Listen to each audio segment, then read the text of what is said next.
எலெக்ஷனுக்கு முன்னாடி எலெக்ஷனுக்கு பின்னாடி எலெக்ஷன் முன்னாடி மேக்கப் பண்ணியாச்சு. எலெக்ஷன் முடிஞ்சோடனே அறிவிச்சுட்டாங்க விலை ஏறணும், நாங்கள் மக்கள் மேலே ஏற்ற மாட்டோம். அப்புறம் யார் மேலே ஏற போகிற கழுத?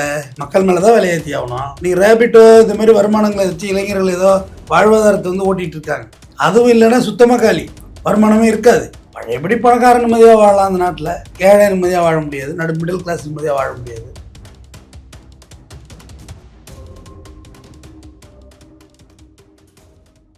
இன்றைய சிறப்பு நிகழ்ச்சியில் நம்முடன் இணைந்திருக்கிறார் குற்றவியல் வழக்கறிஞர் RS தமிழ்வேந்தன் அவர்கள். வணக்கம் சார். இந்தியாவோட பிரைம் மினிஸ்டர் மோடி அவர்கள் ஒரு வேண்டுகோளை வச்சிருக்காரு. இதுக்கப்புறம் ஒரு வருஷத்துக்கு வந்து தங்கம் வாங்க வேண்டாம் அப்படின்னு சொல்லியிருக்காரு. வெளிநாட்டுக்கு பயணப்பட வேண்டாம், பெட்ரோல் டீசல் எல்லாத்தையுமே அளவா பயன்படுத்துங்க, கேஸ் சிலிண்டர் எல்லாமே அளவா பயன்படுத்துங்க அப்படின்னு சொல்லியிருக்காரு. இதை எப்படி பாக்குறீங்க சார்? அது கேஸ் சிலிண்டர் அளவா பயன்படுத்துங்க, பெட்ரோல் டீசல் அளவா பயன்படுத்துங்கன்னா யாருக்கிட்ட சொல்லணும் அவர் அப்படின்னா, காருக்கிட்ட போய் சொல்லணும். காரு, லாரி, ரயிலு, ஃப்ளைட்டெல்லாம் போகுது இல்லைம்மா, ஃப்ளைட்டை இந்த மைலேஜ் கொடு, பெட்ரோலை குடிச்சிடாதுன்னு சொல்லணும். கார் போட்டுறாங்கன்னா கார், லாரிக்கிட்ட போய் மெதுவாக சொல்லணும், லாரி டீசலை கம்மியாக குடி. சரியா, நாட்டில் டீசல் இல்லை, நான் பாட்டுக்கு அள்ளி விட்டுட்டேன், கம்மியாக குடி, லிட்டருக்கு 4 இல்லை 400 கிலோமீட்டர் போகிற லிட்டருக்குன்னு சொல்லணும். லாரிகிட்ட போய் சொல்லணும். ரயில் டீசல் நிறையா பிடிக்காத, 1 லிட்டர் போடுவேன், டெல்லி போயிடணும். நம்ம பயணப்பட்டா தானே சார் இதெல்லாம் யூஸ் பண்றோம், அது அதே இடத்துல இருந்துச்சுன்னா எதுக்கு சார் குடிக்கும்? அதுதான் நானும் சொல்கிறேன். எதுக்கு ஆடை துணிமணியெல்லாம் செலவாகுது இல்லை, ட்ரெஸ் ஏன் போடணும்? செலவாகுது இல்லைம்மா, ட்ரெஸ்ஸு போட வேண்டாமே. மரத்தழையை கட்டிக்கங்கன்னு சொல்ல வந்தேன், நீ நிர்வாணம் இல்லைங்கன்னு சொல்ல வந்து நினச்சிட்டு சிரிக்கிறாங்க. கரெக்டு தானே? மரத்தழை, அட்டை அதெல்லாம் காஸ்ட்லி. சும்மா மரத்தழை, வேப்பந்தழை எல்லாத்தையும் கட்டிக்கிட்டு அப்படியே நிற்கிறது. கக்கூசெல்லாம் போகக்கூடாது, ஏன்னா தண்ணி செலவாயிடும். கக்கூஸ் போனால் கூட எதுவும் பண்ணாதீங்க, அப்படியே வந்துடுங்க, செலவாகாது, தண்ணி செலவாகாது. தண்ணி செலவுனா மோட்ரு போடணும், மோட்ரு போனால் கரண்ட்டு வேணும், இல்லை டீசல் வேணும். கரெக்டு தானே? ஜென்ரேட்டர் போனால் கரண்ட்டு வேணும். இதெல்லாம் நிறுத்திட வேண்டியதான். தேட்டருக்கெல்லாம் போகாதீங்க, ஏசி ஓடுது, கரண்ட்டு வீணாக போயிடும். சமைக்காதீங்க, கேஸ் சிலிண்டர் வீணாக போயிடும். அப்படியே பச்சையாவே வேலைக்கு போகாதீங்க, வீட்டிலே ஒர்க் ஃப்ரம் ஹோம் பாருங்கன்றாங்க. வீட்டிலே இருக்கணும், புரியுது இல்லை? முதல்ல லாக்டவுன் போட்டாங்கல்ல, முதல்ல கோவிட் வந்தது, வீட்டை விட்டு போகாதீங்க. இப்போ போர் இருக்குது, அதனால் வீட்டை விட்டு போகாதீங்க. நிறைய இருக்குது. வேறு என்னமா இருக்குது? செல்ஃபோனை பயன்படுத்தாதீங்க. ஒழுங்கு வேறு எல்லாத்தையும் சொல்லுங்கள். குளிக்காதீங்க, சோப்பெல்லாம் தேஞ்சு போயிடும், காசு இல்லை. பல்லு விளக்காதீங்க, சுத்தமாக விளக்காதீங்க, பல்லாம் விளக்கக்கூடாது. அப்படியே காரை பிடிச்சி போய் சுற்றிட்டு இருங்க. அதை பண்ணவே வேணான்னு சொல்லி அளவா பண்ணுங்க அப்படின்னு தானே சார். அப்போ என்னென்னா, இந்த வாரம் மேப்பல்ல மட்டும் தேய்ங்க, அடுத்த வாரம் கீப்பல்ல மட்டும் தேய்ங்க, அப்புறம் அடுத்த 2 பல்ல மட்டும் தேய்ங்க, கடைசி வாரம் கடவா பல்ல தேய்ங்க. இன்றைக்கி என்ன பண்ணுறீங்கன்னா, ஒரு குண்டா தண்ணி எடுத்து இடுப்புக்கு கீழே ஊற்றிக்கோங்க, அப்புறம் இடுப்புக்கு மேலே ஒரு வாரம் ஊற்றிக்கோங்க. மூஞ்சி அலசாதீங்க, ஒரு பக்கத்தை மட்டும் அலசுங்க அளவா. மூஞ்சி மட்டும் பலபலன்னு கழுவிக்கலாமே சார். அது நீங்கள் பண்ணுறது. நாங்கள் எப்பயுமே குளிப்போம், அதில் ஆயிடுச்சு. இந்த பண்ணிவிட்டு மேக்கப் பண்ணுறது, இதெல்லாம் பண்ணிடுறோம். பவுட்ரு சீப்பெல்லாம் விலை கூடி வந்துடுமே. இதுமாரி அளவாக பண்ணுங்கன்னு சொல்கிறேன். அளவானா இப்போ இங்கேருந்து உங்கள் ஊர் அது மதுரைன்னு வச்சுக்கோமே, இப்போ என்ன பண்ணணுன்னீங்கன்னா, இங்கேருந்து திருச்சி வரைக்கும் காரில் போகணும், காரை போட்டுட்டு அங்கே நடந்து போகணும். அளவாக பயன்படுத்துறது. காரை போட்டு நடந்து போயிடணும், மறுபடியும் பாத யாத்திரையாக திருச்சி வந்து வண்டி எடுத்து வந்துடணும். இதான் அளவாக பயன்படுத்துறது. இல்லை 4 சக்கரம் இருக்குல்ல, 2 சக்கரத்தை இப்படி தூக்கிட்டே ஓட்டுங்க. 4 சக்கரம் பட்டாதானே வண்டி தேங்கி போவோம். விஜயகாந்த் போவார்ல, பாடுறா கேப்டன் மாதிரி போகிறோண்டான்னு, 2 சக்கரத்துலேயே வண்டி ஓட்டுங்க. டீசலுக்கு பதில் உங்கள்கிட்ட குழாட்டி தண்ணி இருக்குல்ல, அதை கையால் அடித்து உள்ளே ஊற்றி ஓடுதான்னு பாருங்கண்ணா. வண்டி எல்லாத்தையும் விற்றுருங்க. எதுக்கு காரு விற்றுருங்க, எல்லாத்தையும் ஸ்கிராப் போட்டுருங்க. காரெல்லாம் வேண்டாம், நகையெல்லாம் வேண்டாம். தங்கம் 1 வருஷத்துக்கு வாங்கக்கூடாதுன்னு சொல்லியிருக்காங்க. இது 1 வருஷம் 10 மாதத்தில் புள்ள பிறகு மாதிரி அதில் ஸ்கேன் பண்ணி வச்சுருக்காரு. 1 மாதத்தில் எல்லாம் சரியாயிடுன்னு ஆரம்பத்துலேருந்து இதை தான் நான் பேசினேன். என்னை பைத்தியம்னு சொன்னீங்க, பைத்தியமே கமெண்டில் வந்து சொன்னில, இவன் எல்லாம் தெரியும் இவனுக்கு, போட போய் பார்த்தான்னு. MA எக்கனாமிக்ஸ் முடித்தவன்டா, ஃபஸ்ட் கிளாஸில் பாஸ் பண்ணுவேன். எனக்கு தெரியாத ஒரு நாட்டுடைய போர் நடந்தால் அடுத்து எங்கே வரும்னு. இன்றைக்கே இத்தனை ஹோட்டல் மூடி கிடக்கு, இத்தனை ஹோட்டல் ஏன் மூடி கிடக்கு? சிலிண்டர் இல்லை, வணிக சிலிண்டர் இல்லை, மூடியாச்சு. வீட்டு சிலிண்டர் விலையேற்றியாச்சு. 2 சிலிண்டர் புக் பண்ணால் உடனே அடுத்த நாள் வரும் சிலிண்டர்லாம் புக்கிங் ஆகிறது இல்லை. இதைத்தானே நான் படிப்படியாக சொன்னேன். பெட்ரோல் டீசல் விலை ஏறும். நான் இன்னைக்கு நான் இங்கே பேசிட்டு பின்வாங்குவனே இல்லை. உங்கள் சேனலில் பேசின பழைய வீடியோ 30 வீடியோ கிடக்கும். அதில் ஏதாவது எடுத்து கூட போடுங்க, தேதி போட்டு அன்று இன்றுன்னு. பெட்ரோல் டீசல் விலை ஏறத்தான் போகுது. 3 மாதம் கையிருப்பு வச்சுருந்தாங்கம்மா. அதாவது எலெக்ஷனுக்கு முன்னாடி ஏமு ஏபி அப்படின்னா எருமைக்கு முன் எருமைக்கு பின்னாடி நினச்சிக்காத. எலெக்ஷனுக்கு முன்னாடி எலெக்ஷனுக்கு பின்னாடி. எலெக்ஷன் முன்னாடி மேக்கப் பண்ணியாச்சு. எலெக்ஷன் முடிஞ்சோடனே அறிவிச்சுட்டாங்க விலை ஏறணும். நாங்கள் மக்கள் மேலே ஏற்ற மாட்டோம். அப்புறம் யார் மேலே ஏற போகிற கழுத? மக்கள் மேலே தான் விலை ஏற்றி ஆகணும். விலையை பெட்ரோல் டீசல் விலை கண்ணாப்புன்னு ஏறப்போகுது. பெட்ரோல் டீசல் கண்ணாப்புன்னு ஏறினுச்சுன்னா டீசல் ஏறினா பொது போக்குவரத்து ஏறிடும்.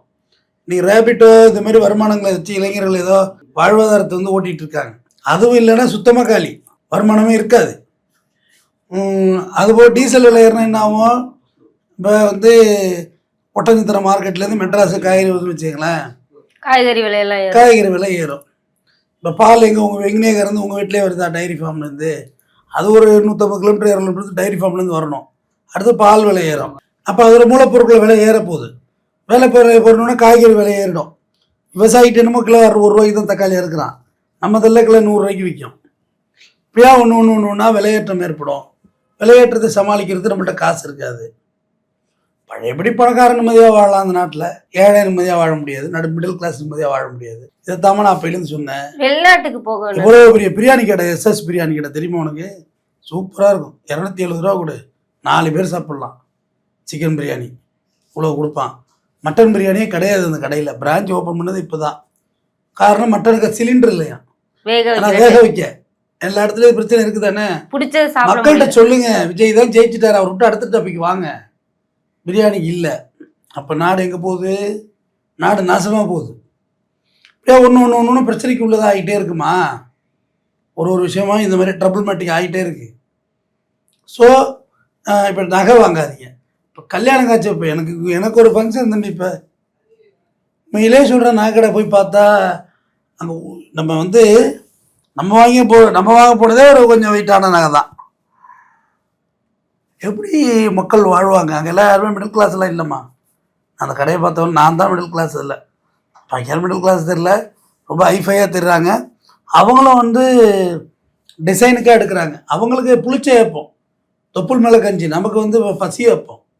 இப்போ வாங்கியே ஆகணும் ஒரு கட்டாயத்தில் போகிறோம்.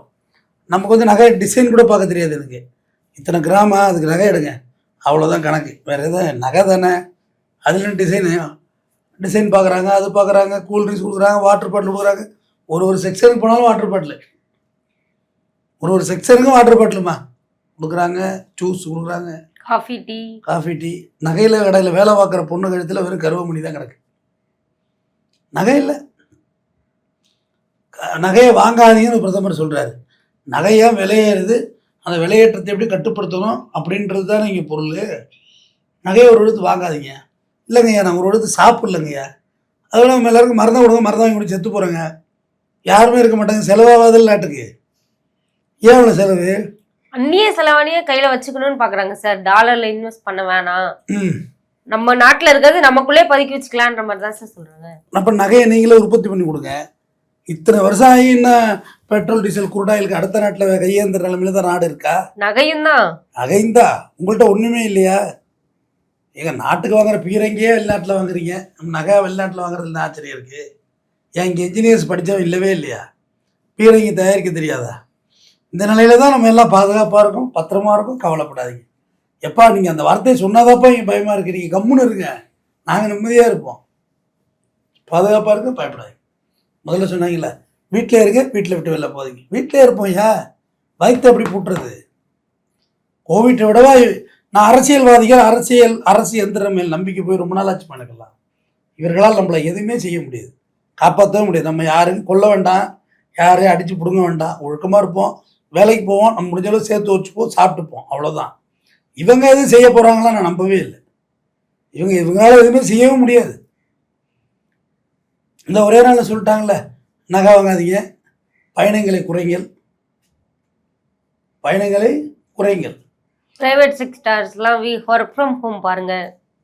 ஒர்க் ஃப்ரம் ஹோம் நான் பார்க்கணும் இல்லை, நீங்கள் பாருங்களேன். ஒர்க் ஃப்ரம் ஹோம் இன்னும் உட்காந்துருக்க யாருமே ஒர்க் ஃப்ரம் ஹோம் பார்க்க முடியாது. பஸ் டிரைவர்லாம் ஒர்க் ஃப்ரம் ஹோம்னா வீட்டில் உட்காந்து வீடியோ கேமரா விளையாடுறது, பஸ் ஓட்டுற மாதிரி உட்காந்து வீடியோ கேம் விட வேண்டியதான். தமிழ்நாடு அரசு போக்குவரத்து கழகம் ஓட்டுக்கு பஸ்ஸை ஓட்டுக்கு. ரயில் வேணா அவர் புருஷன் முன்னாடி எல்லாரையும் கூப்பிட்டு சிக்கு புக்கு சிக்கு புக்கு சிக்கு புக்குன்னு வீட்டுக்குள்ளேயே ஓடலாம். வேற என்ன செய்யுது? சொல்லப்பா, நியாயமா சொல்லுங்கப்பா, சிரிக்க சொல்லப்பா. ரயில் டிரைவர் என்ன செய்யறது?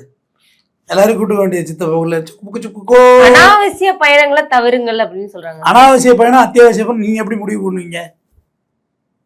அதுக்கு முதல்ல வரையறை கொடுங்க, ஒரு மெஷர்மெண்ட் கொடுங்க.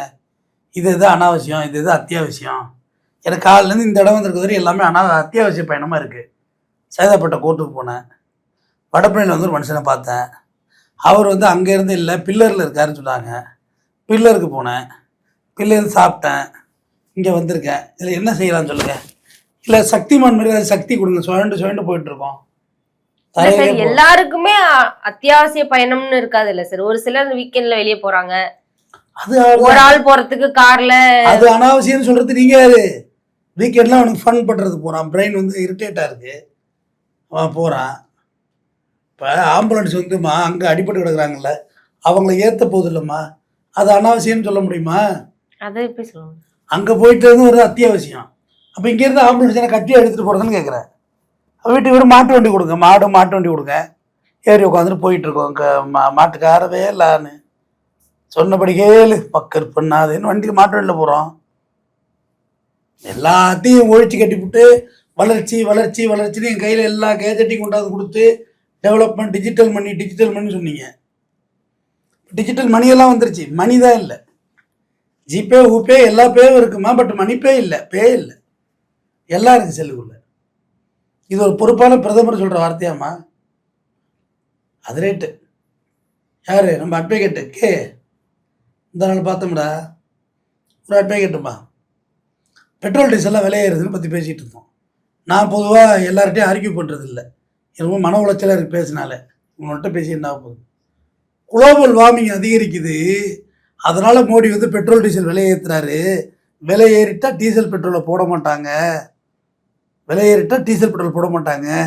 குளோபல் வார்மிங் குறைஞ்சி போகும்னு சொல்லி குளோத்துங்கன்னு சொல்லி அட்வொகேட் சொல்கிறான். இது எங்கே போய் சொல்கிறது? அவங்களோட புரிதல் அவ்வளோதான் அவனுக்கு கற்பிச்சிருக்காங்க. குளோபல் வார்மிங் பெட்ரோல் டீசல் என்னவா அது? நாடு கூட அசுத்தமாகுது. யாரும் டாய்லெட்டு போகாதீங்க. வாகன புகையினால குளோபல் வார்மிங், அந்த ஓசோன்ல ஓட்ட விழுன்னு அவர் எவ்வளவு பொறுப்பா சொல்லியிருக்காரு. அதான் நான் சொல்றேன்.